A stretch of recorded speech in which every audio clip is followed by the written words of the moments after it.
ಎಲ್ರಿಗೂ ನಮಸ್ಕಾರ. ನಾನು ನಿಮ್ಮ ಗಿರೀಶ್ ಮಟ್ಟಣ್ಣವರ್. ಧರ್ಮಸ್ಥಳದ ಸುತ್ತಮುತ್ತಲು ನೂರಾರು ಶವಗಳನ್ನು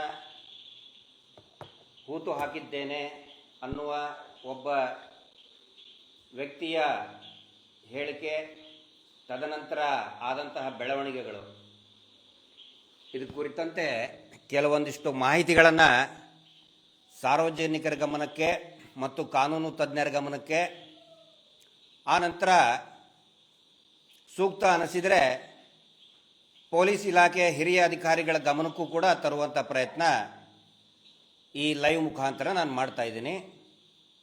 ಮತ್ತು ಈ ಲೈವ್ ಪ್ರೋಗ್ರಾಮ್ ಏನಿದೆ, ಯಾರಾದರೂ ಕೂಡ ಇದನ್ನು ಡೌನ್ಲೋಡ್ ಮಾಡ್ಕೋಬೋದು, ಪ್ರಸಾರ ಮಾಡ್ಬೋದು, ಯಾವುದೇ ಕಾಪಿರೈಟ್ಸ್ ಅನ್ವಯ ಆಗೋದಿಲ್ಲ. ಈಗ ನನಗೆ ಅನಿಸುತ್ತೆ, ಕರ್ನಾಟಕ ಪೊಲೀಸ್ ಮ್ಯಾನ್ಯುಯಲ್ ಅಮೆಂಡ್ಮೆಂಟ್ ಮಾಡಿದ್ದಾರೆ ಮಾನ್ಯ ಗೃಹ ಸಚಿವರು ಅಂತ. ಆನಂತರ ಈ ದೇಶದ BNSS ಏನಿದೆ, ಕ್ರಿಮಿನಲ್ ಪ್ರೊಸೀಜರ್ ಕೋಡ್ ಏನಿತ್ತು, BNSS ಆಗಿದೆ ಈಗ, ಅದು ಬಹುಶಃ 1-2 ದಿನದಲ್ಲಿ ಅದನ್ನು ಅಮೆಂಡ್ಮೆಂಟ್ ಮಾಡಿಬಿಟ್ಟಾರೋ ಅಂತ ನನಗನ್ನಿಸ್ತಾ ಇದೆ. ಯಾಕಂತ ಹೇಳಿದರೆ, ಇತ್ತೀಚೆಗಷ್ಟೇ ಈ ನಕಲಿ ದೇವಮಾನವನ ಸಹೋದರ, ಒಬ್ಬ ಬೆಂಗಳೂರಿನ ಸಹೋದರ, ಮಾನ್ಯ ಗೃಹ ಸಚಿವರಿಗೆ ಹೋಗಿ ಭೇಟಿಯಾಗಿ ಬಂದುಬಿಟ್ಟಿದ್ದಾರೆ. ಏನಕ್ಕೆ ಭೇಟಿಯಾದರು ಅಂತ ಮಾಧ್ಯಮದವ್ರು ಕೇಳಿದರೆ, ಪಾಪ ನಮ್ಮ ಅಮಾಯಕ ಗೃಹ ಸಚಿವರು ಹೇಳಿದ್ದಾರೆ, ಶಿಕ್ಷಣ ವ್ಯವಸ್ಥೆ ಬಗ್ಗೆ ಚರ್ಚೆ ಮಾಡೋದಿತ್ತು ಅಂಥೇಳಿ. ಶಿಕ್ಷಣ ವ್ಯವಸ್ಥೆ, ವೈದ್ಯಕೀಯ ಶಿಕ್ಷಣ, ನಮ್ಮ ಶರಣ್ ಪ್ರಕಾಶ್ ಪಾಟೀಲ್ರು ಬಹುಶಃ ಕೆಲಸ ಮಾಡ್ತಿರ್ಲಿಲ್ಲೋ ಏನೋ ಗೊತ್ತಿಲ್ಲ. ಅವ್ರಿಗೆ ಎಲ್ಲರೂ, ಸುರೇಂದ್ರ ಅವರಿಗೆ ನಾವೆಲ್ಲರೂ ಬಹಳ ಪ್ರೀತಿಯಿಂದ ಆತ್ಮೀಯತೆಯಿಂದ ಸೆಟ್ಟಿಂಗ್ ಸುರೇಂದ್ರ ಅಂತ ಕರೀತಾ ಬಂದಿದ್ದೀವಿ ಕಳೆದ 2 ವರ್ಷದಿಂದ. ಅವರು ಭೇಟಿ ಆದಮೇಲೆ ಪೊಲೀಸ್ ಮ್ಯಾನ್ಯುವಲೇ ಅಮೆಂಡ್ಮೆಂಟ್ ಆಗಿಬಿಟ್ಟಿದೆ. ಹೆಂಗಂತ ಹೇಳಿದರೆ, ಪೊಲೀಸ್ ಠಾಣೆಗೆ ಯಾರಾದರೂ ಫೋನ್ ಮಾಡಿ ಅಥವಾ ಖಚಿತ ಮಾಹಿತಿ, ಏನೋ ಒಂದು ಮಾಹಿತಿ ಕೊಡ್ತಾರೆ, ಸ್ವಾಮಿ ಇಲ್ಲಿ ಒಂದು ಹೆಣ ಬಿದ್ದಿದೆ, ಶವ ಬಿದ್ದಿದೆ ಅಂಥೇಳಿ. ಇನ್ಮೇಲೆ ಅವಾಗ ಪೊಲೀಸರು ಏನು ಮಾಡಬೇಕು, ಬಾರಪ್ಪ ನೀನು ಮಾಹಿತಿ ಕೊಟ್ಟಿದೆಯಲ್ಲ, ಬಾ ಪೊಲೀಸ್ ಸ್ಟೇಷನ್ಗೆ, FIR ಮೊದಲು SP ಆಫೀಸಿಗೆ ಹೋಗಬೇಕು. ಈಗ ಪೊಲೀಸ್ ಸ್ಟೇಷನ್ಗೆ ಹೋಗೋಂಗಿಲ್ಲ. SP ಆಫೀಸಿಗೆ ಹೋಗಿದ ಮೇಲೆ ಪೊಲೀಸ್ ಸ್ಟೇಷನ್ ಬರಬೇಕು. ಪೊಲೀಸ್ ಸ್ಟೇಷನ್ ಬಂದ ಮೇಲೆ FIR ಮಾಡಬೇಕು, ಎಲ್ಲಿ ಹೆಣ ಬಿದ್ದಿದೆ ಅಂಥೇಳಿ. ಆ ಮಾಹಿತಿದಾರ, ದೂರುದಾರ FIR ಮಾಡಿದರೆ ಇಷ್ಟೇ ಸಾಕಾಗುವುದಿಲ್ಲ. ಕೋರ್ಟಿಗೆ ಹೋಗಿ 164 ಮ್ಯಾಜಿಸ್ಟ್ರೇಟ್ ಮುಂದೆ, 183 BNSS ಪ್ರಕಾರ ಮ್ಯಾಜಿಸ್ಟ್ರೇಟ್ ಮುಂದೆ ಹೇಳಬೇಕು, ಸ್ವಾಮಿ ನಾನು ಹೇಳ್ತಾ ಇರೋದೆಲ್ಲ ಸತ್ಯ, ಅಲ್ಲಿ ಹೆಣ ಬಿದ್ದಿದೆ. ಅಷ್ಟೇ ಸಾಕಾಗುವುದಿಲ್ಲ. ಅದಾದ ಮೇಲೆ ಮತ್ತೆ 1-2 ದಿನ ಆದಮೇಲೆ 161 ಪೊಲೀಸರೇ ಅವನಿಗೆ ಬಂದು ಮತ್ತೆ ವಿಚಾರಣೆ ಮಾಡ್ತಾರೆ. ವಿಚಾರಣೆ ಮಾಡಿದ ಮೇಲೆ ಒಂದು ಬಿಳಿ ಹಾಳಿ ಮುಂದೆ ಇಟ್ಕೊಂಡು, ಪೇಪರ್ ಇಟ್ಕೊಂಡು, ಎಲ್ಲಿ ಹೆಣ ಬಿದ್ದಿದೆ ಮ್ಯಾಪ್ ಮಾಡಿ ತೋರಿಸು, ಇಷ್ಟೆಲ್ಲ ಪ್ರಕ್ರಿಯೆ ಆಗಬೇಕು. ಆದಮೇಲೂ ಕೂಡ ಪೊಲೀಸರು ಹೆಣ ನೋಡಕ್ಕೆ ಬರ್ತಾರೋ ಇಲ್ಲೋ ಅನ್ನೋದು ಡೌಟ್ಫುಲ್ಲು. ಯಾಕಂತ ಹೇಳಿದರೆ, ನನಗನ್ಸಿದ ಮಟ್ಟಿಗೆ ಪೊಲೀಸ್ ಮ್ಯಾನ್ಯುವಲ್ಲು ಅಮೆಂಡ್ಮೆಂಟ್ ಅಂದರೆ ಚೇಂಜ್ ಆಗಿಬಿಟ್ಟಿದೆ. ಮೂಲ ಪೊಲೀಸ್ ಮ್ಯಾನ್ಯುವಲ್ ಪ್ರಕಾರ ಯಾವುದಾದ್ರೂ ಒಂದು ಅಪರಾಧ ಕೃತ್ಯದ ಬಗ್ಗೆ ಮಾಹಿತಿ ಬಂದರೆ ತಕ್ಷಣವೇ ಪೊಲೀಸರು ಸ್ಪಾಟಿಗೆ ಹೋಗಬೇಕು. SHO ಸ್ಪಾಟಿಗೆ ಹೋಗಬೇಕು. He must rush to the spot, he must rush to the scene of offence. But ಈಗ ಹಂಗಲ್ಲ. ಈ ಮಾತು ಯಾಕೆ ಹೇಳ್ತಾ ಇದ್ದೀನಿ ಅಂತ ಹೇಳಿದ್ರೆ, ಈ ಹೂತಿಟ್ಟ ಶವಗಳ ಪ್ರಕರಣದಲ್ಲಿ ಆ ವ್ಯಕ್ತಿ ಮೊದಲು ಅಡ್ವೊಕೇಟ್ ಮುಖಾಂತರ ಮಾನ್ಯ SP ಅವ್ರ ಗಮನಕ್ಕೆ ತಗೊಂಡು ಬರ್ತಾರೆ. ಅದಾದ ನಂತರ ಪೊಲೀಸ್ ಠಾಣೆಗೆ ಹೋಗಿ ದೂರು ಕೊಡ್ತಾರೆ, FIR ದಾಖಲಾಗುತ್ತೆ. ಆದರೂ ಕೂಡ ಸ್ಪಾಟಿಗೆ ಹೋಗೋದಿಲ್ಲ. ಇದ್ದಂತಹ ಮಾಹಿತಿ ಏನು, ನೂರಾರು ಶವಗಳನ್ನು ಹೂತಾಕಿದ್ದೇನೆ, ಸ್ಪಾಟಿಗೆ ಹೋಗೋದಿಲ್ಲ. ನಂಬಿಕೆ ಬರಲಿ ಅಂತೇಳಿ ಒಂದು ಹೂತಿಟ್ಟ ಶವವನ್ನು, ಅದರದ್ದು ಕಳೆಬರ, ಅದರದ್ದು ಏನು ತಲೆ ಬುರುಡೆಯನ್ನು ತೆಗೆದಿಟ್ಟಿದ್ದೇನೆ ಅಂತ ಹೇಳ್ತಾರೆ, FIR ನಲ್ಲಿ ಇರ್ತದೆ, ಸ್ಪಾಟಿಗೆ ಹೋಗೋದಿಲ್ಲ. ಅದಾದಮೇಲೆ ಒಂದಿಷ್ಟು ಜನಕ್ಕೆ, ಇದು ಒಂದಿಷ್ಟು ದಿನಗಳಾದಮೇಲೆ ಬೆಳ್ತಂಗಡಿ ಆನರೇಬಲ್ ಮ್ಯಾಜಿಸ್ಟ್ರೇಟ್ ಮುಂದೆ ಹೇಳಿಕೆ, ಸ್ವ ಇಚ್ಛಾ ಹೇಳಿಕೆಯನ್ನು ಕೊಡ್ತಾನೆ ಆ ವ್ಯಕ್ತಿ. ಅದಾದ್ಮೇಲೂ ಕೂಡ ಸ್ಪಾಟಿಗೆ ಹೋಗುದಿಲ್ಲ, ಸ್ಪಾಟ್ ಇನ್ಸ್ಪೆಕ್ಷನ್ ಮಾಡೋದಿಲ್ಲ. ಅದಾದ್ಮೇಲೆ 161 ಸ್ಟೇಟ್ಮೆಂಟ್ ಆಗುತ್ತೆ, ಸ್ಪಾಟಿಗೆ ಹೋಗುವುದೇ ಇಲ್ಲ. ಇವತ್ತು ಹತ್ತತ್ರ ನಾನು ಈ ಯೂಟ್ಯೂಬಲ್ಲಿ ನೋಡ್ತಾ ಇದ್ದೆ, ಹತ್ತತ್ರ 3 ಗಂಟೆಗೆ ಲೈವ್ ಬರ್ತಾ ಇತ್ತು. ಆ ವ್ಯಕ್ತಿ ತನ್ನ ನ್ಯಾಯವಾದಿಗಳ ಮೂಲಕ ಅದೇ ಜಾಗದಲ್ಲಿನೇ ನಿಂತ್ಕೊಂಡು ಹೇಳ್ತಾ ಇದ್ದಾನೆ, ನಾವು ಇಲ್ಲೇ ಬಂದಿದ್ದೀವಿ ಅಂತೇಳಿ ಹೇಳ್ತಾ ಇದ್ದಾರೆ. ಬನ್ನಿ ಸ್ಥಳ ಪಂಚನಾಮೆ ಮಾಡಿ ಅಂತ ಪೊಲೀಸರು ಬರ್ತಾ ಇಲ್ಲ. ಅದಕ್ಕೆ ನಾನು ಹೇಳೋದು, ಬಹುಶಃ CRPC ಕ್ರಿಮಿನಲ್ ಮ್ಯಾನ್ಯುಯಲ್ ಎಲ್ಲ ಚೇಂಜ್ ಆಗಿಬಿಟ್ಟಿದೆ, ಪೊಲೀಸ್ ಮ್ಯಾನ್ಯುಯಲ್ ಚೇಂಜ್ ಆಗಿಬಿಟ್ಟಿದೆ. ನನಗೆ ಬಂದಂತಹ ಖಚಿತ ಮಾಹಿತಿಗಳನ್ನು ನಾನು ಅದನ್ನು ಸಾರ್ವಜನಿಕರಿಗೆ ಹಂಚಿಕೊಳ್ಳೇಬೇಕು. ಯಾಕಂತ ಇದ್ರೆ ನಾವು ಕಳೆದ 2 ವರ್ಷಗಳಿಂದ ಒಂದು ಟ್ರಾನ್ಸ್ಪರೆನ್ಸಿ, ಪಾರದರ್ಶಕತೆಯನ್ನ ಮೇಂಟೈನ್ ಮಾಡ್ತಾ ಬಂದಿದ್ದೀವಿ. ನಾವು ಸೌಜನ್ಯ ಹೋರಾಟಗಾರರು ಏನೇನು ನಡೀತಾ ಇದೆ ಅದನ್ನು ಸಾರ್ವಜನಿಕರಿಗೆ ಯಥಾವತ್ತಾಗಿ ತಿಳಿಸುವಂತ ಪ್ರಯತ್ನವನ್ನ ಮಾಡ್ತಾ ಇದ್ದೇವೆ. ಅದರ ಭಾಗವಾಗಿ ನಾನೀಗ ಹೇಳ್ತಾ ಇದ್ದೇನೆ, ನನಗೆ ಬಂದಂತಹ ಖಚಿತ ಮಾಹಿತಿಗಳು. ಯಾಕೆ ಇದು ಡೆಡ್ಲಾಕ್ ಆಗಿ ಕುಂತಿದೆ, ಯಾಕೆ ಹೂತಿಟ್ಟಂತ ಶವಗಳು ಮೇಲೆ ಬರ್ತಾ ಇಲ್ಲ ಅನ್ನೋದಕ್ಕೆ ಮುಖ್ಯ ಕಾರಣ, ಸುಮಾರು ಜನ ಇವತ್ತು ಕೇಳ್ತಾ ಇದ್ದಾರೆ ಯಾಕೆ ತೆಗಿತಾ ಇಲ್ಲ. ಸಾಕಷ್ಟು ನ್ಯಾಷನಲ್ ಚಾನೆಲ್ಗಳು ಮಾತಾಡ್ತಾ ಇದೆ. ನಾನು ಥ್ಯಾಂಕ್ಸ್ ಹೇಳಬೇಕು. ಇವತ್ತು ಬೆಂಗಳೂರಿನ ವಕೀಲರ ನಿಯೋಗ, ಹಿರಿಯರಾದಂಥ ಶ್ರೀಯುತ ದ್ವಾರಕಾನಾಥ್ ಸರ್, ಬಾಲನ್ ಸರ್, ಎಲ್ಲರೂ ಕೂಡ they are all noted social activist. ಬರೀ ಅಡ್ವೊಕೇಟ್ ಅಲ್ಲ, ಸಾರ್ವಜನಿಕರ ಬಗ್ಗೆ ಕಾಳಜಿ ಇರುವಂತಹ ನ್ಯಾಯವಾದಿಗಳು ಮುಖ್ಯಮಂತ್ರಿಗಳಿಗೆ ಹೋಗಿ ಒತ್ತಾಯ ಮಾಡಿ ಬಂದಿದ್ದಾರೆ. ಪ್ರಾಂಪ್ಟ್ ಫೇರ್ ಇನ್ವೆಸ್ಟಿಗೇಷನ್ ಆಗಲಿ, ಆದಷ್ಟು ಬೇಗ ಹೂತಿಟ್ಟ ಆ ಶವಗಳು ಏನು ಹೇಳಿದಾನೆ, ಮಾಹಿತಿ ಕೊಟ್ಟಿದ್ದಾನೆ, ಅದರ ಪ್ರಕಾರ ಅದನ್ನು ಹೊರಗಡೆ ತೆಗಿಲಿ ಅಂತ ಹೇಳಿದ್ರೆ ಸಾಕಷ್ಟು ಜನ ಚರ್ಚೆ ಮಾಡ್ತಾ ಇದ್ದಾರೆ ಯಾಕೆ ಹೊರಗಡೆ ತೆಗಿತಾ ಇಲ್ಲ ಅಂತೇಳಿ. ನನಗೆ ಬಂದಂತಹ, ನಮಗೆ ಸೌಜನ್ಯ ಹೋರಾಟಗಾರರಿಗೆ ಬಂದಂತಹ ಖಚಿತ ಮಾಹಿತಿ ಏನು ಅಂತ ಹೇಳಿದ್ರೆ,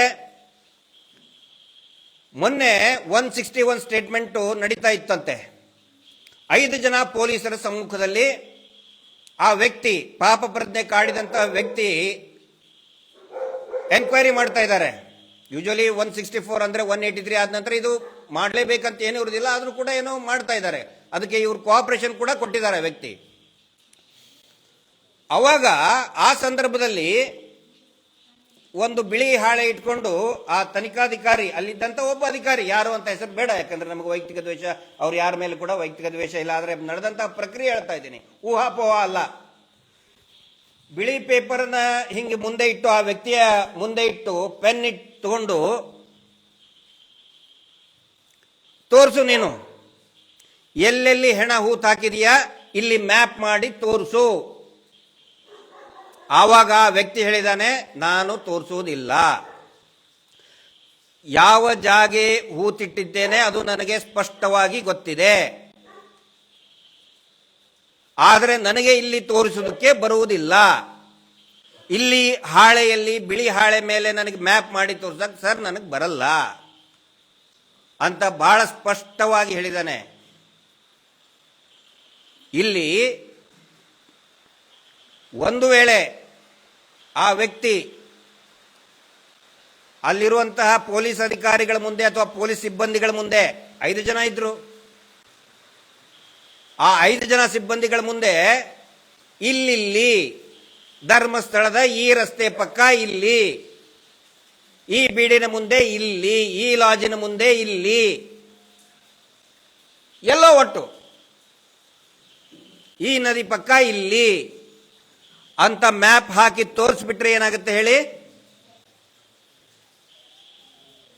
ಇಮಿಡಿಯೇಟ್ ಆಗಿ ಆ ಮಾಹಿತಿ ಸೋರಿಕೆಯಾಗಿ ರಾತ್ರೋರಾತ್ರಿ ಅದನ್ನು ನಾಶ ಮಾಡೋದಿಲ್ಲ ಅಂತ ಏನು ಗ್ಯಾರಂಟಿ? ನಾವು ಕೆಲವು ದಿನಗಳ ಹಿಂದೆನೆ ಆ ನ್ಯಾಯವಾದಿಗಳ ತಂಡಕ್ಕೆ, ಹಿರಿಯ ನ್ಯಾಯವಾದಿಗಳಿಗೂ ಕೂಡ ನಾವು ದೂರವಾಣಿ ಮುಖಾಂತರ ಮಾತಾಡಿ ವಿನಂತಿ ಮಾಡಿಕೊಂಡಿದ್ದೀವಿ, ಯಾವುದೇ ಕಾರಣಕ್ಕೂ ಸ್ಥಳೀಯ ಪೊಲೀಸರನ್ನ ನಂಬಬೇಡಿ. ನಾವೇ ಖುದ್ದಾಗಿ ಹೇಳಿದ್ದೇವೆ, ಡೋಂಟ್ ಬಿಲೀವ್ ಲೋಕಲ್ ಪೊಲೀಸ್. ಅಲ್ಲಿ ಪೊಲೀಸರಿಗೂ ಹೇಳೋದು ಒಂದೇ, ಆ ಧರ್ಮಸ್ಥಳದ ಏನೋ ಧರ್ಮೋದ್ಯಮಗಳ ಕುಟುಂಬ ಇದೆ ಅವ್ರಿಗೆ ಹೇಳೋದು ಒಂದೇ. ಕಹಿ ಅನುಭವಗಳು ನಮ್ಮ ಮುಂದೆ ಇದೆ ಸ್ವಾಮಿ. ಆ ಪದ್ಮಲತಾ ಸಾರಿ ನಾರಾಯಣ ಮಾವುತ ಕೇಸಲ್ಲಿ ಏನ್ ಮಾಡಿದ್ರು? ಡಬಲ್ ಮರ್ಡರ್ ಆಗಿ ಅಲ್ಲಿ ಹೆಣ ಬಿದ್ದಿದೆ. FSL ನವರು ಫಿಂಗರ್ ಪ್ರಿಂಟ್ನವ್ರು ಬಂದಿದ್ದಾರೆ, ವಾಪಸ್ ಕಳಿಸಿದ್ರು. ತಮಗ್ ಗೊತ್ತಿರಲಿ, ಸಾರ್ವಜನಿಕರ ಗಮನಕ್ಕೆ ನಾನು ತರ್ತಾ ಇದ್ದೀನಿ, ಎಲ್ಲಾ ನ್ಯಾಯವಾದಿಗಳ ಗಮನಕ್ಕೆ ತರ್ತಾ ಇದ್ದೀನಿ. ಫಿಂಗರ್ ಪ್ರಿಂಟ್ ಬಂದ್ರೆ, ಬ್ಯೂರೋ ಬಂದಿದೆ, ಫಿಂಗರ್ ಪ್ರಿಂಟ್ ಸ್ಟಾಫ್ ಬಂದಿದೆ, ವಾಪಸ್ ಕಳಿಸಿದ್ರು ಅವ್ರನ್ನ. ಡಾಗ್ ಸ್ಕ್ವಾಡ್ ಬಂದಿದೆ. ಡಾಗ್ ಸ್ಕ್ವಾಡ್ ಎಲ್ಲಿ ಹೋಗಿದ್ದು? ಇದೇ ಧನಕೀರ್ತಿ ಆರಿಗ ಅನ್ನುವನ ಮನೆ, ಇದೇ ಧರ್ಮೋದ್ಯಮಿಯ ರೈಟ್ ಹ್ಯಾಂಡ್ ಲೆಫ್ಟ್ ಲೆಗ್ ಯಾವನಿದಾನೋ ಅವನು ಮನೆಗೆ ಹೋಗಿ ಬಂತು. ಡಾಗ್ ಸ್ಕ್ವಾಡ್ ವಾಪಸ್ ಕಳಿಸ್ಬಿಟ್ರು. ಯಾವಾಗ ಅವನ ಮನೆಗೆ ಹೋಯ್ತು, ವಾಪಸ್ ಕಳಿಸ್ಬಿಟ್ರು. ಡಬಲ್ ಮರ್ಡರ್ ಕೇಸ್ನಲ್ಲಿ ನಾರಾಯಣ ಮತ್ತು ಯಮುನಾಳ ಜೋಡಿ ಕೊಲೆ ಪ್ರಕರಣದಲ್ಲಿ ದೂರುದಾರ ಯಾರಾಗಬೇಕಾಗಿತ್ತು? ನಾರಾಯಣನ ಹೆಂಡತಿ. ಅಲ್ಲೇ ಇದ್ರು, ಅವರು ಶವದ ಪಕ್ಕನೇ ಇದ್ರು. ನಾರಾಯಣನ 3 ಜನ ಮಕ್ಕಳು, ಗಣೇಶ, ಅಶೋಕ, ಭಾರತಿ, ಎಲ್ಲರೂ ಮೇಜರ್ ಇದ್ರು. ಪೊಲೀಸ್ ಸ್ಟೇಷನ್ಗೆ ಹೋಗ್ತಾರೆ, ಸ್ವಾಮಿ ನನ್ನ ಗಂಡ ಸತ್ತಿದ್ದಾನೆ, ದೂರು ದಾಖಲೆ ಮಾಡಿ ಅಂತ ಹೇಳಿದ್ರೆ ಆ ಪೊಲೀಸ್ ಸ್ಟೇಷನ್ ಅಧಿಕಾರಿ PSI ಬೆಳ್ತಂಗಡಿ ಹೆದರ್ಸಿ ಕಳಿಸ್ತಾರೆ. ಏನಕ್ಕೆ ಬರೋದು? ಏನಕ್ಕೆ ದೂರು ಕೊಡೋದು? ಅದೆಲ್ಲ ನಿಮಗೆ ಬೇಡ, ಅದೆಲ್ಲ ನೀವು ಮಾಡ್ಕೋತೀವಿ, ನೀವು ಹೋಗ್ಬಿಡ್ಬೇಕು. ವಾಪಸ್ ಕಳಿಸ್ತಾರೆ. ದೂರು ಕೊಡಕ್ ಬಂದವನು ಯಾರು? ರಾಜೇಂದ್ರ ರೈ ಅಂತ ಈ ಧರ್ಮೋದ್ಯಮಿಗಳ ಚೇಲ. ಲೋಕಸ್ ಸ್ಟ್ಯಾಂಡ್ ಇಲ್ಲ, ಏನೂ ಇಲ್ಲ. There is no locus ಸ್ಟ್ಯಾಂಡಿ. Rajendra Rai ಇವರ ನೆಂಟನೂ ಅಲ್ಲ, ಬೀಗನೂ ಅಲ್ಲ, ಜಾಗಕ್ಕೂ ಸಂಬಂಧನೂ ಇಲ್ಲ. ಒಂದ್ ವೇಳೆ ಅನಾಥ ಶವ ಇದ್ರೆ ಯಾರು ಬೇಕಾದ್ರೂ ಕೊಡಬಹುದು ಕಂಪ್ಲೇಂಟ್. ಹೌದು ಸ್ವಾಮಿ, ಇಲ್ಲಿ ಒಂದು ಅನಾಥ ಶವ ಬಿದ್ದೆ, FIR ಮಾಡಿ ನಾ ದೂರು ಕೊಡ್ತೀನಿ ಅಂತೇಳಿ. ಆ ಮೃತನ ಹೆಂಡತಿ ಮಕ್ಕಳು ಇದ್ದಾಗ ಅವರ ಕಂಪ್ಲೇಂಟ್ ತಗೊಳ್ದೇನೆ ಹೆದರಿಸಿ ಓಡಿಸಿ ಈ ರಾಜೇಂದ್ರ ರೈ ಅಂತ ಈ ನಕಲಿ ದೇವಮಾನವನ ಚೇಲಾನಿಗೆ ದೂರುದಾರ ಮಾಡ್ತಾರೆ. ಆ ತರ ಹುಚ್ಚಾಟಗಳು ಈಗಿನ ಪೊಲೀಸರಿಂದ ಆಗಬಾರದು ಅಂತ ಹೇಳಿ ನಾವು ವಿನಂತಿ ಮಾಡ್ಕೊಂಡಿದ್ದೇವೆ. ಬ್ಲೇಮ್ ಮಾಡ್ರಿ, ಯಾರಾದ್ರೂ ನಮ್ಗೆ ಬೈಯೋರು ಬೈಕೊಳ್ಳಿ. ಆ ರೀತಿ ಹುಚ್ಚಾಟಗಳು ಈಗ ಯಾರ್ದೋ ಬಡ ಮಕ್ಕಳನ್ನ ಕೊಲೆಗಡಕರಿಗಂತ ಸೇರಿಸೋದು ಬೇಡ. ಅದ್ರ ಸಲುವಾಗಿ ನಾವು ಖುದ್ದಾಗಿ ಹೇಳಿದ್ದೀವಿ, ಲೋಕಲ್ ಪೊಲೀಸರನ್ನ ನಂಬಬೇಡಿ, DYSP ನಂಬಬೇಡಿ. ಇವತ್ತು ದ್ವಾರಕಾನಾಥ್ ಸಾಹೇಬ್ರು ಕೂಡ ಇವತ್ತು ಪತ್ರಿಕಾಗೋಷ್ಠಿಯಲ್ಲಿ ಹೇಳಿದ್ದಾರೆ, DYSP ಅವ್ರನ್ನ ಯಾಕೆ ನಂಬಬಾರ್ದು ಅಂತ. ಅದಕ್ಕೆ ನಿಖರವಾದಂತಹ ಕಾರಣ ಇದೆ. ಬಂಟ್ವಾಳ DSP ಅವ್ರನ್ನ ಯಾಕೆ ನಂಬಬಾರ್ದು ಅಂತ ಹೇಳಿದ್ರೆ, ಒಂದಿಷ್ಟು ವರ್ಷಗಳ ಹಿಂದೆ ಒಂದು ಜಾಗೆ, ಮೂಡುಬಿದಿರೆಯಲ್ಲಿ ಒಂದು ಜಾಗೆ, ಒಂದು ಸ್ಮಾಲ್ ಸಿವಿಲ್ ಡಿಸ್ಪ್ಯೂಟ್, ಅದು ಹೋಗೋದಕ್ಕೆ ದಾರಿ ಸಿಗ್ತಾ ಇಲ್ಲ ಅಂತ ಹೇಳಿ, ಕೊಡ್ತಾ ಇಲ್ಲ ಅಂತ ಹೇಳಿ ಸುಮ್ಮನೆ ಕಂಪ್ಲೇಂಟ್ ಮಾಡ್ತಾರೆ. ಆ ಜಾಗದ ಅದೇ ಪಕ್ಕದಲ್ಲಿ ಇರೋದೇ ಇದೇ ನಕಲಿ ದೇವಮಾನವನ ಲ್ಯಾಂಡ್. ಅವರಿಗೆ ಈ ಜಮೀನು ಕಬಳಿಸ್ಕೋಬೇಕಾಗಿತ್ತು. ಒಂದು ಹೆಣ್ಮಗಳಿಂದ ಕೇಸು ರಿಜಿಸ್ಟರ್ ಮಾಡ್ತಾರೆ. ಎಲ್ಲಿ? ಲೋಕಾಯುಕ್ತಕ್ಕೆ. ಲೋಕಾಯುಕ್ತದಲ್ಲಿ ಕೇಸ್ ರಿಜಿಸ್ಟರ್ ಮಾಡಿ ವಿಚಾರಣೆ ಪ್ರಾರಂಭ ಮಾಡಿಬಿಡ್ತಾರೆ. ಲೋಕಾಯುಕ್ತ DSP ಬರ್ತಾರೆ. ಅವಾಗ ಹೇಳ್ತಾರೆ, ಪಾಪ ಜಮೀನ್ ಇದ್ದಂಥವ್ರಿಗೆ ಅವನು ಗವರ್ಮೆಂಟ್ ಸರ್ವೆಂಟ್ ಅಲ್ವೇ ಅಲ್ಲ, not at all government servant. ಅವ್ರಿಗೆ ಹೇಳ್ತಾರೆ, ಈ ಜಾಗ ಕೊಟ್ಟು ಬಿಡ್ರಿ, ನೀವು ಬಿಟ್ಟು ಬಿಡ್ರಿ ಜಾಗನ ಅಂತ ಹೇಳ್ತಾರೆ. ಅದೇ ಅಧಿಕಾರಿ ಬಂಟ್ವಾಳದ DYSP ವಿಜಯ್ ಪ್ರಸಾದ್ ಅವರು. ಅವ್ರ ಮೇಲೆ ಏನೋ ಕೇಸ್ ಆಗಿದೆ ಅಂತ ಅಪವಾದ ಹಾಕ್ತಾ ಇಲ್ಲ. ನಾನು ಕೇಳ್ತಾ ಇರೋದು, ಸಾರ್ವಜನಿಕವಾಗಿ ಯಾವ ಒಬ್ಬ ಪೊಲೀಸ್ ಅಧಿಕಾರಿ ಇವರ ಪರವಾಗಿ ನ್ಯಾಯ ಪಂಚಾಯಿತಿ ಮಾಡಕ್ ಬಂದಿದ್ರಲ್ಲ, ಆ ಅಧಿಕಾರಿನೇ ಇವತ್ತು ಈ ತನಿಖೆಯ ಮುಖ್ಯಾಧಿಕಾರಿ ಅಂತ ಹೇಗೆ ನ್ಯಾಯ ಕೊಡಿಸೋದಕ್ಕೆ ಸಾಧ್ಯ ಸ್ವಾಮಿ? ಆಗುತ್ತಾ? ಸಂಶಯ, ಜನಸಾಮಾನ್ಯರಲ್ಲಿ ಇರುವಂತ ಸಂಶಯಗಳನ್ನು ಮಾತ್ರ ನಾನಿಲ್ಲಿ ಪ್ರಶ್ನೆ ಮಾಡ್ತಾ ಇದ್ದೀನಿ. ಮೊನ್ನೆ 161 ಸ್ಟೇಟ್ಮೆಂಟ್ ಅಂದ್ರೆ ಆ ವ್ಯಕ್ತಿಯ ಸ್ಟೇಟ್ಮೆಂಟ್ ಮಾಡಬೇಕಾದ್ರೆ ಪ್ರತಿಯೊಂದನ್ನು ಕೂಡ ವಿಡಿಯೋ ಮಾಡಿ ಅಲ್ಲಿ ಕಳಿಸ್ತಾ ಇದ್ದಾರೆ. ಒಂದ್ ವೇಳೆ ಮ್ಯಾಪ್ ಮಾಡಿ ಅದೇ ಅಧಿಕಾರಿಗೆ ನೋಡಿ ಈ ಜಾಗದಲ್ಲಿ ಇಲ್ಲಿ ಹೆಣ ಬಿದ್ದಿದೆ ಅಂತ ಹೇಳಿಬಿಟ್ರೆ ಹೋಗಲ್ದಿಲ್ವಾ ಅದು? ರಾತ್ರೋರಾತ್ರಿ ಒಂದು 10 JCB ತಗೊಂಡು ಬಂದು ಅಗದು ಹೊಳೆಗೆ ಬಿಸಾಕ್ಬಿಡ್ತಾರೆ. ಆಮೇಲೆ ಏನ್ ಹೇಳ್ತಾರೆ ಇವರು?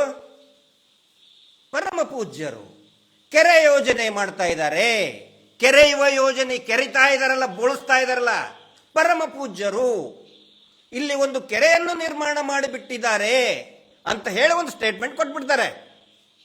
ಹಂಗ ಆಗಬಾರದು. ಇವರ ಕೆರೆ ಯೋಜನೆ ನುಣ್ಣಗೆ ಬೋಳಿಸುವ ಯೋಜನೆ ಈ ರಾಜ್ಯದ ಜನ ನೋಡ್ಬಿಟ್ಟಿದ್ದಾರೆ. ಅದರ ಸಲುವಾಗಿ SP ಅವ್ರ ಬಗ್ಗೆ ನಮಗೆ ಬಹಳ ಗೌರವ ಇದೆ ಮತ್ತು ಅವರ ಆಡಳಿತ ಪಾರದರ್ಶಕದ ಬಗ್ಗೆ ನಮಗೆ ಗೌರವ ಇದೆ.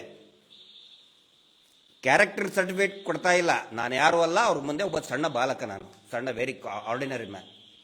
ಆದರೆ ಇಂತಹ ಅಧಿಕಾರಿಗಳು ತನಿಖೆಯನ್ನು ಹಾಳು ಮಾಡಬಾರದು. ಅದರ ಸಲುವಾಗಿ ಇವ್ರು ಏನು ಕೇಳ್ತಾ ಇದ್ದಾರಲ್ಲ, ಇಲ್ಲೇ ತೋರಿಸು ಅಂತ ಕೇಳ್ತಾ ಇದ್ದಾರೆ. ಅವನು ಹೇಳ್ತಾ ಇದ್ದಾನೆ ನಾನು ತೋರಿಸಲ್ಲ. ಹಿಂಗಾಗಿ ಕಗ್ಗಂಟಾಗಿದೆ, ಹಿಂಗಾಗಿ ಡಿಲೇ ಆಗ್ತಾ ಇದೆ. ಯಾಕೆ ತೋರಿಸ್ಬೇಕು? ಕರ್ಕೊಂಡು ಹೋಗಿ. ಈಗ ಒಂದು ಮಾಹಿತಿ ಬರ್ತದೆ ಪೊಲೀಸ್ ಸ್ಟೇಷನ್ಗೆ, ಒಂದು ಜೂಜಡ್ಡೆ ನಡೀತಾ ಇದೆ ಸ್ವಾಮಿ, ಜೂಜಾಟ ಆಡ್ತಾ ಇದ್ದಾರೆ ಅಂತ ಹೇಳಿ. ಅವಾಗ ನೀ ಬಾ, FIR ದಾಖಲಿಸು, ಹೋಗು ಕೋರ್ಟಿಗೆ 164 ಕೊಡು, ಆಮೇಲೆ ಬಾ, ಆಮೇಲೆ 161 ತಗೊಳ್ತೀವಿ, ಎಲ್ಲಿ ಜೂಜು ನಡೀತಾ ಇದೆ ಅದನ್ನು ಮ್ಯಾಪ್ ಮಾಡಿ ತೋರಿಸು, ಆಮೇಲೆ ಬರ್ತೀವಿ ಅಂತ ಹೇಳಿದ್ರೆ, ಅಂದ್ರೆ ಕ್ರಿಮಿನಲ್ ಪ್ರೊಸೀಜರು ಎಲ್ಲ ಪೂರ್ತಿ ಚೇಂಜ್ ಆಗಿಬಿಡ್ತು ಇನ್ನು ಇವರು ಯಾರು ರಕ್ಷಣೆ ಮಾಡೋದ್ರ ಸಲುವಾಗಿ. ಅದನ್ನು ನಾನು ಒಬ್ಬ ಸಾಮಾನ್ಯನಾಗಿ ಈ ಮಾತುಗಳನ್ನ ಜನರ ಮುಂದೆ ತಂದಿಡ್ತಾ ಇದ್ದೇನೆ. ಬಹುಶಃ ಈ ಡೆವಲಪ್ಮೆಂಟ್ ಹಿರಿಯ ಅಧಿಕಾರಿಗಳಿಗೆ ಗೊತ್ತಿರಲಿಕ್ಕಿಲ್ಲ. ಅವ್ರಿಗೂ ಕೂಡ ನಾನು ಕೇಳ್ತಾ ಇದ್ದೀನಿ, ದಯವಿಟ್ಟು maybe I am wrong, ತಪ್ಪಿದ್ರೆ ಹೇಳಿ. ಹೆಣ ಈಗ ಹೂತು ಹಾಕಿದ್ದೀನಿ ಅಂತ ಹೇಳಿ ಹತ್ತತ್ರ ಒಂದು ತಿಂಗಳು 20-25 ದಿನ ಆಯ್ತು, ಒಬ್ರು ಕೂಡ ಸ್ಪಾಟಿಗೆ ಹೋಗಕ್ಕೆ ರೆಡಿ ಇಲ್ಲ. ಇವತ್ತು ಅದೇ ಜಾಗದಲ್ಲಿ ನಿಂತ್ಕೊಂಡು ಫೋನ್ ಮಾಡಿದ್ರೆ ಬಂದು ಸ್ಪಾಟ್ ಪಂಚನಾಮೆ ಮಾಡಕ್ ತಯಾರಿಲ್ಲ. ಪೊಲೀಸ್ ಸ್ಟೇಷನ್ ನಲ್ಲಿ ಸೀಜರ್ ಪಂಚನಾಮೆ ಆಗಿದ್ರಿ. ಎದ್ರ ಪಂಚನಾಮೆ? ಪೆನ್ನಿಂದ? ಮೊಬೈಲ್ ಪಂಚನಾಮೆ ಆಗಿದೆಯಾ? ಎದ್ರದಾಗಿದೆ ಆಗಿರುವುದು ತಲೆ ಬುರುಡೆಯದ್ದು. ಸೀಜರ್ ಪಂಚನಾಮೆ ಆದ್ರೆ it should be followed by the spot panchanama. ಹೋಗಕ್ ತಯಾರಿಲ್ಲ. ಯಾರು ಭಯ ಕಾಡ್ತಾ ಇದೆ? ಯಾಕೆ ಭಯ?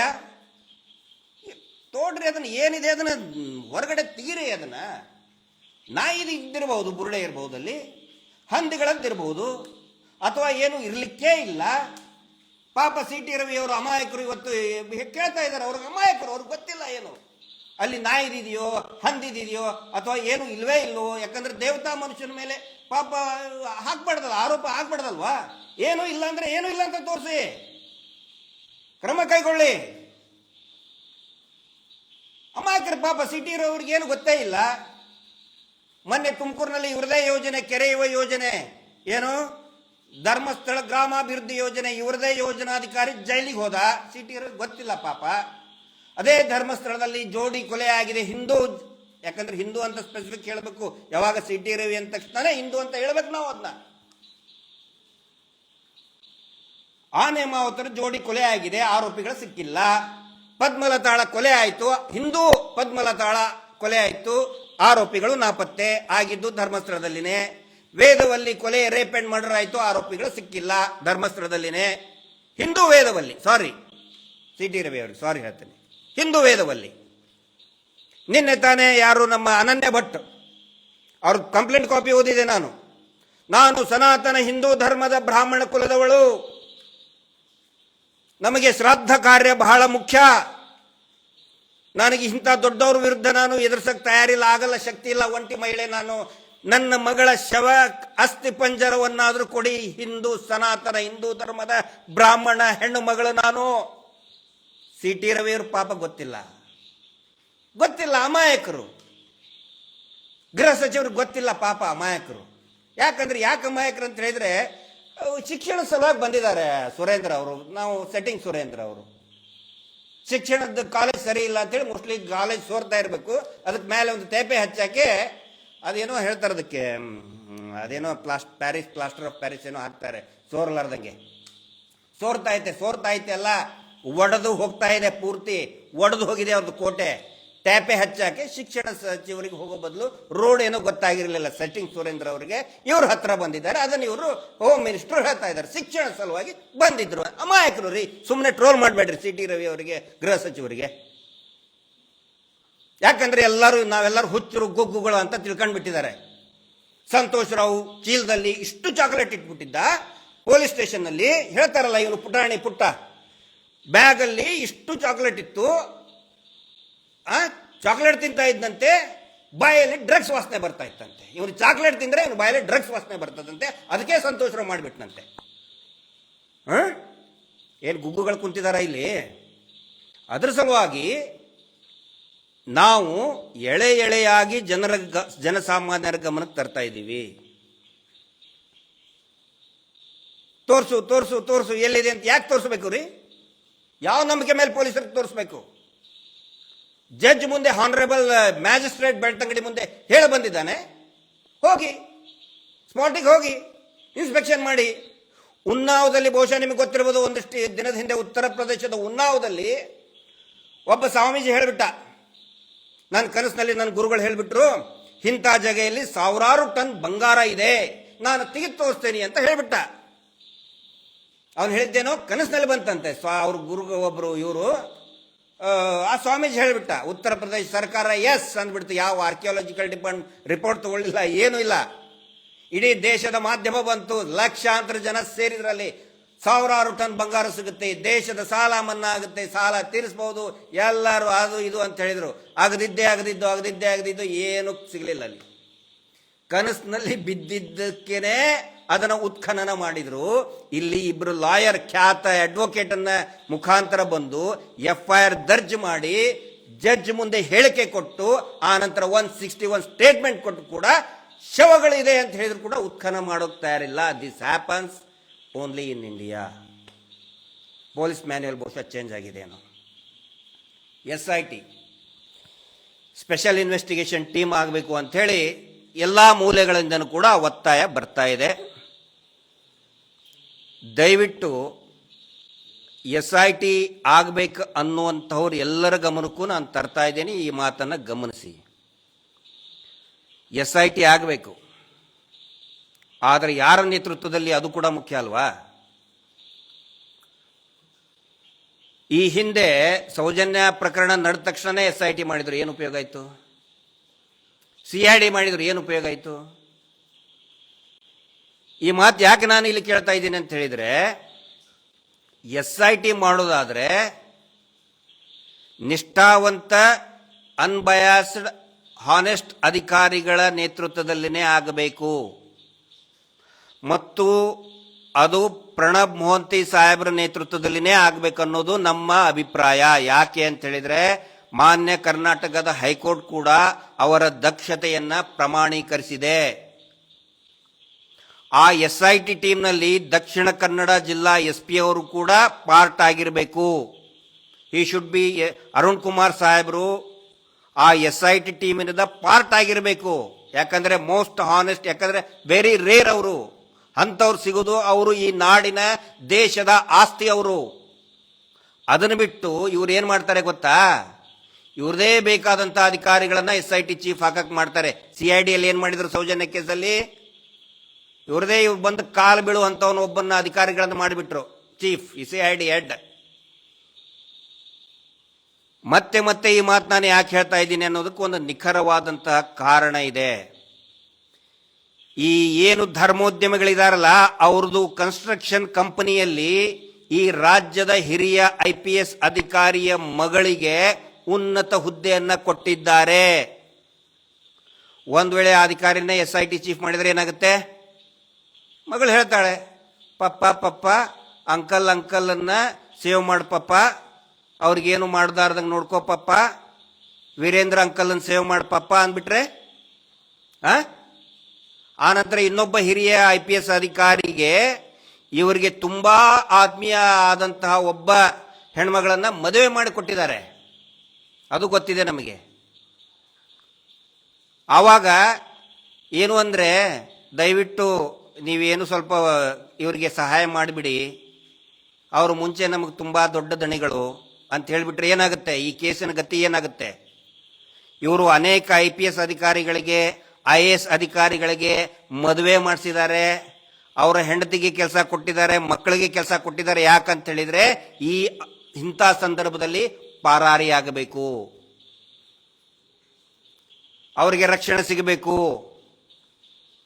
ಕೇಸ್ನಿಂದ ಜಾರ್ಕೋಬೇಕು ಅಂತ ಅಧಿಕಾರಿಗಳು ಬೇಡ. ಹಂಗಂತ ಹೇಳಿ ನಾ ಅಧಿಕಾರಿಗಳ ಮೇಲೆ ಆರೋಪ ಹೊರಿಸ್ತಾ ಇಲ್ಲ. ಫ್ಯಾಮಿಲಿ ಸೆಂಟಿಮೆಂಟ್ ಇರ್ತದೆ. ಹಂಗಂತ ತಕ್ಷಣ ಅಧಿಕಾರಿಗಳು ಕೆಟ್ಟವರು, ಕರಪ್ಟು ಅಂತ ನಾನು ಹೇಳ್ತಾ ಇಲ್ಲ. ಫ್ಯಾಮಿಲಿ ಸೆಂಟಿಮೆಂಟ್ ಇರ್ತದೆ. ಅವ್ರು ಹೇಳ್ತಾರೆ, ಹೇಳೋ ನಿಮ್ಮ ಅಪ್ಪನಿಗೆ, ಹೇಳೋ ನಿನ್ನ ಗಂಡನಿಗೆ, ಹೇಳ್ತಾರೆ. ಅದ್ರ ಸಲುವಾಗಿನೇ ಹಿರಿಯ IPS ಅಧಿಕಾರಿಗಳ ಮಕ್ಕಳಿಗೆ ಉನ್ನತ ಹುದ್ದೆ ಅವ್ರ ಸಂಸ್ಥೆಯಲ್ಲಿ ಕೊಡ್ತಾರೆ. ಅವರು ಇಂಥ ಸಂದರ್ಭದಲ್ಲಿ ದೇ ಟೇಕ್ ಎವ್ರಿ ಅಪಾರ್ಚುನಿಟಿ, ಎಲ್ಲವನ್ನು ಬಳಸ್ಕೊತಾರೆ ಅವರು. ಅದರ ಸಲುವಾಗಿ ನಾವು ಹೇಳ್ತಾ ಇದ್ದೀವಿ, SIT ಮಾಡೋದಾದ್ರೆ ಪ್ರಣಬ್ ಮೊಹಂತಿ ಸಾಹೇಬ್ರ ನೇತೃತ್ವದಲ್ಲಾಗಲಿ, ಅರುಣ್ ಕುಮಾರ್ ಸಾಹೇಬರು ಕೂಡ ಅದರ ಒಂದು ಭಾಗ ಆಗಿರಲಿ. SIT ಮಾಡೋರ ಗಮನಕ್ಕೂ ಕೂಡ ಇದಿರಲಿ. ಈಗ ಊಹಾಪೋಹದ ಬಗ್ಗೆ ಜಿಲ್ಲಾ ಪೊಲೀಸ್ ವರಿಷ್ಠರು ಒಂದು ಒಳ್ಳೆ ಸ್ಟೇಟ್ಮೆಂಟ್ ಅನ್ನು ಕೊಟ್ಟಿದ್ದಾರೆ. ಅದರ ತಕ್ಕಂಗೆ ಅದು ನಡೀತಾ ಇದೆ. ಊಹಾಪೋಹದ ಸುದ್ದಿಗಳನ್ನು ಯಾರು ಮಾಡಬಾರ್ದು, ಕರೆಕ್ಟ್, ವಿ ವೆಲ್ಕಮ್. ಆದರೆ ನನ್ನದು ಒಂದು ಅಭಿಪ್ರಾಯ ಇದೆ, ಒಬ್ಬ ಸಾಮಾನ್ಯ ಮನುಷ್ಯನಾಗಿ ಊಹಾಪೋಹ ಯಾವಾಗ ಬರ್ತದೆ ಅಂತ ಹೇಳಿದ್ರೆ, ಆ ಸತ್ಯವನ್ನ ಎಷ್ಟು ನೀವು ಅದುಮಿಟ್ಟುಕೊಳ್ತೀರಾ ಅಷ್ಟು ಊಹಾಪೋಹ ಜಾಸ್ತಿ ಆಗುತ್ತೆ. It is a common nature, common psychology of a mass. ಹೊರಗಡೆ ತೆಗೆದ್ರೆ ಊಹಾಪೋಹ ಅನ್ನೋದೇ ಇರೋದಿಲ್ಲ. ಆ ಊಹಾಪೋಹಕ್ಕೆ ಯಾಕೆ ಇಷ್ಟೊಂದು ಅವಕಾಶ ಕೊಡ್ತಾ ಇದ್ರೆ, ಇಷ್ಟೊಂದು ಕಾಲಾವಕಾಶ ಯಾಕೆ? ಅದನ್ನು ಅಗದು ಬಿಟ್ಟರೆ ಮುಗಿದು ಹೋಯ್ತು. ಇದ್ರೆ ಐತೆ, ಇಲ್ಲಂದ್ರೆ ಇಲ್ಲ, ಊಹಾಪೋಹನೇ ಇಲ್ಲ. ಇನ್ನೂ ಸತ್ಯವನ್ನ ಅದುಮಿಟ್ಕೊಂಡು ಭೂಮಿಯ ಕೆಳಗಡೆ ಅದುಮಿಟ್ಕೊಂಡು ನಾಳೆ ನಾಳೆ ನಾಳೆ ಅಂತ ಹೇಳಿದ್ರೆ ಖಂಡಿತ ಜನರ ಇಮ್ಯಾಜಿನೇಷನ್ ಹೋಗ್ತಾ ಹೋಗ್ತದೆ, ಜಾಸ್ತಿ ಆಗ್ತಾನೆ ಹೋಗುತ್ತೆ. ಈಗ ಪ್ರತಿಯೊಬ್ಬರು ಕೇಳ್ತಾ ಇದ್ದಾರೆ, ಮುಂಚೆ ಯಾರಿಗೂ ಇದು ಗೊತ್ತಿರಲಿಲ್ಲ, ಯಾರು ಮಾಡಿದಾರೆ ಅಂತೇಳಿ. ಈಗ ಎಲ್ರಿಗೂ ಖಚಿತ ಆಗ್ತಾ ಇದೆ. ಯಾಕಂದ್ರೆ ನಿಶ್ಚಲ್ ಜೈನ್ ಬೆಂಗಳೂರಿನ ಕೋರ್ಟಿಗೆ ಹೋಗಿ ನನ್ನ ಹೆಸರು ತೆಗಿಬಾರ್ದು, ನಮ್ಮ ಅಪ್ಪನ ಹೆಸರು ತೆಗಿಬಾರ್ದು, ನಮ್ಮ ಅಣ್ಣನ ಹೆಸರು ತೆಗಿಬಾರ್ದು, ನಮ್ಮ ದೊಡ್ಡಪ್ಪನ ಹೆಸರು ತೆಗಿಬಾರ್ದು, ನಮ್ಮ ಚಿಕ್ಕಪ್ಪನ ಹೆಸರು ತೆಗಿಬಾರ್ದು, ನಮ್ಮ ಮನೆ ನಾಯಿ ಹೆಸರು ತೆಗಿಬಾರ್ದು, ನಮ್ಮ ಮನೆ ಬೆಕ್ಕಿನ ಹೆಸರು ತೆಗಿಬಾರ್ದು ಅಂತೇಳಿ ಕೋರ್ಟಿಗೆ ಹೋಗಿದ್ದಾನೆ. ಅವನಿಗೆ ಯಾರಾದರೂ ಹೇಳಿದ್ರಾ ನೀನು ಮಾಡಿದೀಯಾ, ನೀನೇ ಹೂತ್ ಹಾಕಿದೀಯಾ ಅಂತ ಹೇಳಿ?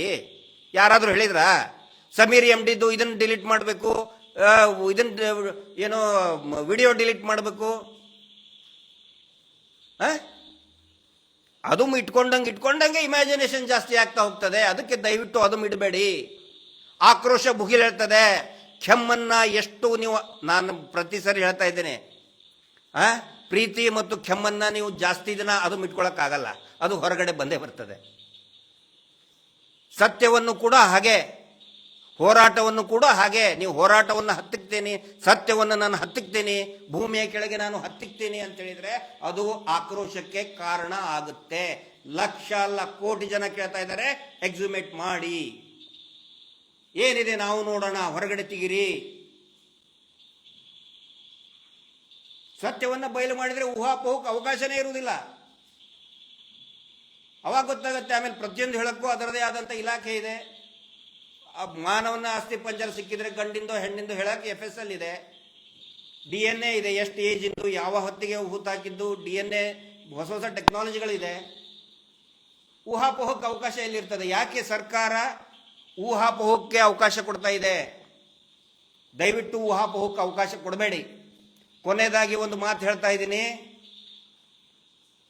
ಬಹುಶಃ ಹೇಳಿದ್ರಲ್ಲ, ಈ ರಾಜ್ಯದ ಉಪಮುಖ್ಯಮಂತ್ರಿಗಳು 1000 DKಶಿಗಳು, 1000 DKಶಿ, 1000 DK ಶಿವಕುಮಾರ್ ಅವರು ಬರ್ತಾರೆ. ಬರಲಿ. ಬಹುಶಃ ಅದಕ್ಕೆ ಇಷ್ಟೊಂದು ಡಿಲೇ ಆಗ್ತಾ ಇದೆ. ಅದಕ್ಕೆ ತೋರಿಸು, ಮ್ಯಾಪ್ ಮಾಡಿ ತೋರಿಸು, ಎಲ್ಲಿದೆ. ಬಹುಶಃ ಅವ್ರದೇ ಒತ್ತಡ ಇರಬೇಕು. 1000 DKಶಿದು, ಇವ್ರ ಹಿಂದೆ 1000 DKಶಿ ಇರಬಹುದು, 100 ಡಾಜಿಪ್ ಅವ್ರು ಇರಬಹುದು, ದೊಡ್ಡ ದೊಡ್ಡ ಹೈಕಮಾಂಡ್ ಇರಬಹುದು ಇವ್ರ ಹಿಂದೆ. ನಮ್ಮ ಹಿಂದೆ ಯಾರಿದ್ದಾರೆ ನೋಡಿ, ಇಲ್ಲಿ ಯಾರಿದ್ದಾರೆ ನಮ್ಮ ಹಿಂದೆ? ಈ ಹೆಣ್ಣು ಮಗಳು, ನಮ್ಮ ತಂಗಿನೋ ನನ್ನ ಮಗಳೋ, ಈ 1000 DKಶಿಗಳು ಈ ಸೌಜನ್ಯಳ ಎಡಗಾಲಿನ ಚಪ್ಪಲಿಗೆ ಹತ್ತಿದ ಧೂಳಿಗೂ ಈ 1000 DKಶಿಗಳು ಸಮ ಅಲ್ಲ. ಎದ್ದು ಬಿಟ್ಟಿದ್ದಾಳೆ. ಯಾವ 1000 DKಶಿಗಳು, 1000 DKಶಿಗಳು ಕೂಡ ಇವಳ ಮುಂದೆ, ಇವಳ ಶಕ್ತಿಯ ಮುಂದೆ, ಚಾಮುಂಡೇಶ್ವರಿ ಶಕ್ತಿ ಮುಂದೆ ನಿಲ್ಲೋದಕ್ಕೆ ಸಾಧ್ಯನೇ ಇಲ್ಲ. ಪ್ರಯತ್ನ ಮಾಡಿ, ಎಷ್ಟು ಮಾಡ್ತಿರೋ ಮಾಡಿ. ಶವಗಳು ಮೇಲೆ ಬಂದೇ ಬರ್ತದೆ. ಬರಲಿಲ್ಲ ಅಂದ್ರೆ ನಾವು ಆಗ್ರಹ ಮಾಡೇ ಮಾಡ್ತಿದ್ದೇವೆ. ಮಹೇಶ್ ಶೆಟ್ಟಿ ತಿಮರೋಡಿ ಅವರು ಒಂದು ಗರ್ಜನೆ ಹೇಳಿದ್ರೆ ಸಾಕು, ಒಂದು ಗರ್ಜನೆ ಕೊಟ್ರೆ ಸಾಕು, ಲಕ್ಷಾಂತರ ಜನ ಇದೇ ಧರ್ಮಸ್ಥಳದಲ್ಲಿ ಸೇರ್ತಾರೆ. ಆ ಕೆಲಸ ಆದಷ್ಟು ಶೀಘ್ರದಲ್ಲಿ ಮಾಡ್ತೀವಿ ನಾವು. ಜಾಸ್ತಿ ದಿನ ಕಾಯಕ್ಕೂ ಆಗುದಿಲ್ಲ. ನಿಮ್ನ ಆಟ ನೋಡ್ಕೊಂಡು ಕುದುರಕ್ಕಾಗಲ್ಲ 1000 DKಶಿಗಳದ್ದು.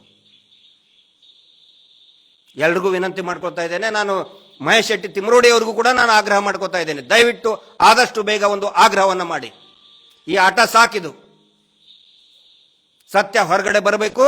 ಆ ನಂತರ ಕಳೆದ 2 ದಿನಗಳಿಂದ ಈ ಶುಂಭ ನಿಶುಂಭರು, ಧರ್ಮಸ್ಥಳದ ರಾಕ್ಷಸ ಶುಂಭ ನಿಶುಂಭರು ಕಾಣ್ತಾ ಇಲ್ಲ. ಅವರು ಬಹುಶಃ ನನಗೆ ಇನ್ನೂ ಒಂದು ಸಂಶಯ ಬರ್ತಾ ಇದೆ, ಅವರು ದೇಶ ಬಿಟ್ಟು ಹೊರಗಡೆ ಹೋದ ಮೇಲೆ ನಾವು ತೆಗಿತೀವಿ ಅಂತ ಹೇಳಿದರೆ ಇದೊಂದು ದೊಡ್ಡ ಅಪರಾಧ ಪೊಲೀಸರಿಂದನೇ ಆಗುತ್ತೆ. ದಯವಿಟ್ಟು ಆದಷ್ಟು ಬೇಗ ಲುಕೌಟ್ ನೋಟಿಸ್ ಕೊಡಬೇಕು ಅವ್ರಿಗೆ. ಈ ದೇಶದ ಎಲ್ಲಾ ಏರ್ಪೋರ್ಟ್ಗಳು ಮತ್ತು ಪೋರ್ಟ್ಗಳೇನಿದೆ ಲುಕೌಟ್ ನೋಟಿಸ್ ಅನ್ನು ಹೊರಡಿಸಿ, ಯಾವ ಸಂದರ್ಭದಲ್ಲಿ ಬೇಕಾದರೂ ಕೂಡ ಅವರು ದೇಶ ಬಿಟ್ಟು ಹೋಗುವಂತ ಸಾಧ್ಯತೆಯನ್ನ ಅಲ್ಲಗಳೆಯೋದಕ್ಕಾಗೋದಿಲ್ಲ. ಇಟಲಿಗೆ ಹೋದ್ರೆ ಏನ್ ಮಾಡ್ತೀರಾ ಅಂತೇಳಿ ಎಕ್ಸ್ಟ್ರಾಡಿಷನ್ ಇದನ್ನೇ ಅನ್ವಯ ಆಗೋದಿಲ್ಲ. ಅಲ್ಲಿ ಇಟಲಿಗೆ ಹೋದ್ರೆ ಏನಾಗುತ್ತೆ, ಮುಗಿದೋಯ್ತು ಅಂದ್ರೆ ಆಮೇಲೆ ಆಗಿತ್ತೀರಾ, ಅದನ್ನು ಕಾಯ್ತಾ ಇದ್ದೀರಾ ಅವರು ಇಟಲಿಗೆ ಓಡಿ ಹೋಗೋದು? ದಯವಿಟ್ಟು ಇದು ಜನಸಾಮಾನ್ಯರ ಆಗ್ರಹ ಇದೆ, ಆದಷ್ಟು ಬೇಗ ಉತ್ಖನನವನ್ನ ಮಾಡಿ ಸತ್ಯ ಏನಿದೆ ಅದನ್ನ ಜನರಿಗೆ ತಿಳಿಸಿ ಅಂತ ಹೇಳ್ತಾ ಈ ಲೈವ್ ಅನ್ನ ಮುಗಿಸ್ತಾ ಇದ್ದೀನಿ. Justice for Soujanya.